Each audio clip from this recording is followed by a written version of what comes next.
Достар, сәлем. Бүгін сіздермен мексикандық тако рецептімен бөлісемін. Өте тез және оңай дайындалады. Бұл тағамды түскі ас немесе жеңіл жүрек жалғайтын тағам ретінде жеуге өте жақсы. Ал бастайық.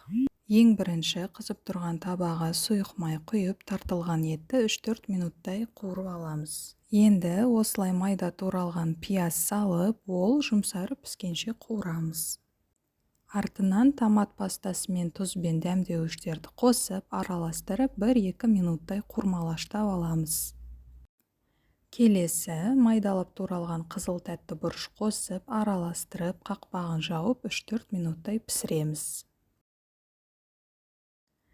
Енді жүгері мен бұршақ қосып, араластырып 1 минуттай қуырамыз. Бұларды көп қуырудың қажеті жоқ, себебі екеуі де консервіленген.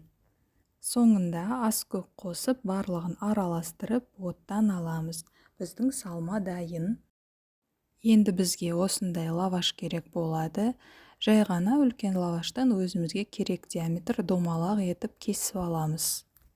Дайын салманы осы кішкентай лавашқа салып, барлығын формаға орналастырамыз. Неге осындай әдемі болып шығады, мен домалақ формаға орналастырдым. Кез келген формаға орналастыруға болады. Соңында бетіне күштен өткізілген ірімшік сеуіп, алдын ала 190 градус қызып тұрған пеште ірімшік ерігенше пісіреміз. Шамамен 8-10 минуттай. Мінекей достар, дайын болды. Дәмі керемет, ерекше болып шығады. Менің отбасыма, әсіресе кішкентай балама өте қатты ұнады. Сіздер де істеп көріңіздер, көңілдеріңізден шығады деп үміттенемін.